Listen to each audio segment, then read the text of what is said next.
This is my match video for the Two Gun Action Challenge match held at the Pima Pistol Club, July 21st, 2018.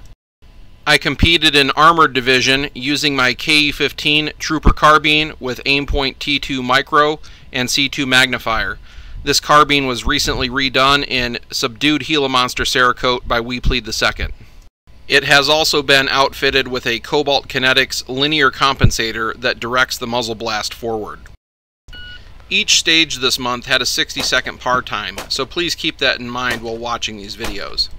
This stage had 3 paper targets that required a minimum of 3 hits each for score from each position.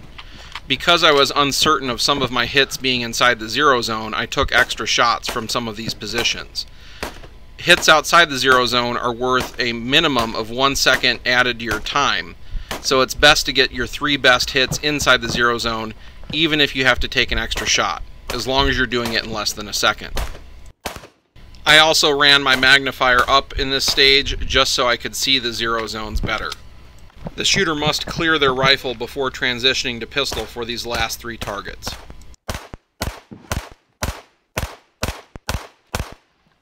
Okay, if you're through, unload and so clear pistol. Okay. I did end up with 3 -1 hits on the longest first target array. I was 2nd in Armored Division and 4th overall on this stage. The shooter was limited to 8 rounds in their rifle and 8 rounds in their pistol on this stage, allowing for only 2 shots per target. With the rifle, I post up from these positions to get my zero zone hits. After I shoot these furthest targets, I go to the closer targets with my handgun. I do drop 1 -1 hit on that first longest pistol target. Otherwise, I shot this stage clean. I was 1st armored and 5th overall on this stage. On this stage, the shooter must hit each of 3 steel targets from each position and come back again, all under 60 seconds. Kneeling behind this barrel was mandatory. What's hard to see in this video is that the rightmost target is painted black and disappears in the shadows. That will become an issue from this rollover prone position, because even with my linear comp minimizing dust signature, by the time I get to that 3rd target, it is difficult to discern with the dust obscuring my sight picture downrange. People using muzzle brakes were really in a world of hurt shooting underneath that barricade.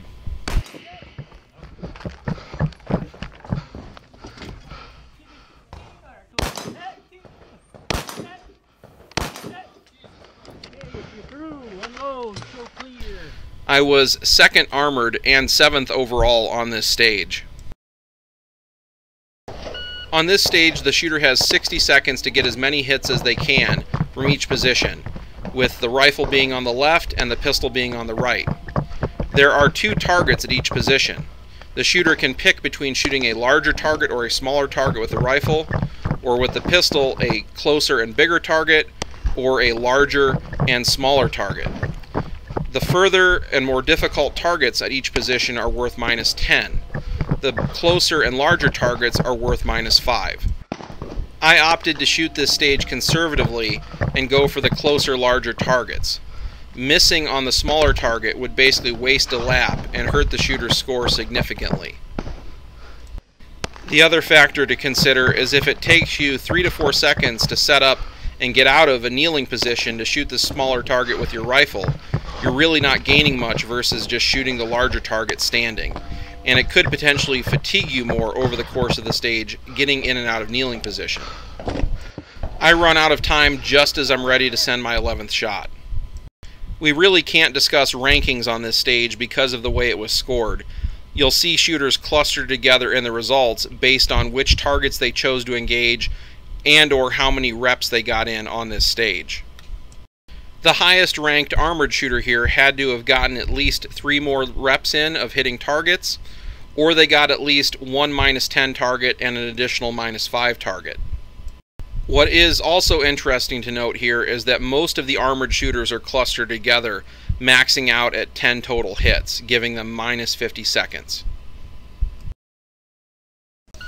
I have to reposition my rifle as I push into the barricade because the whole barricade moved forward slightly. On this stage, we are only allowed to fire 1 round from each of the 9 ports. All of these rounds are scored on the paper target. So the goal here is again to go for 0 zones. I shoot conservatively and only fire when my sights are stabilized.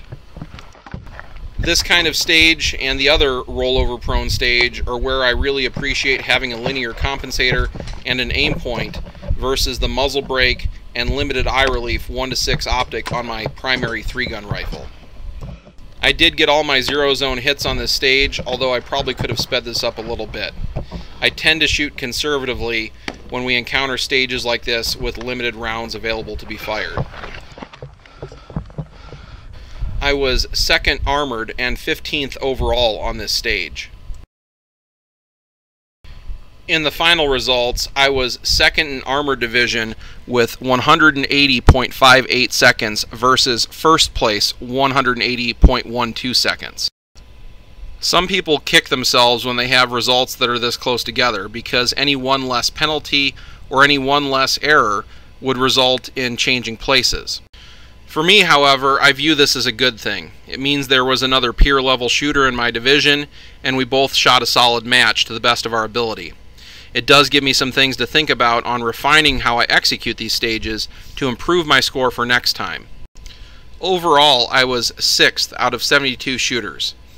This is the largest attended 2-gun action challenge match that I can think of in recent memory.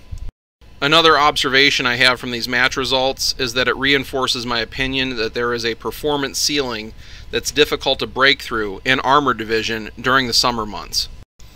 Whether it is high heat alone or high heat and humidity as it was at this event, the weather takes a toll more so on Armored Division competitors throughout the day.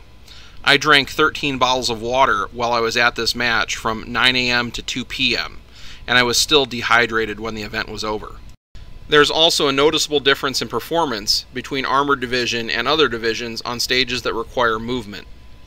Armored Division competitors require more energy to both get moving and stop moving than competitors in other divisions.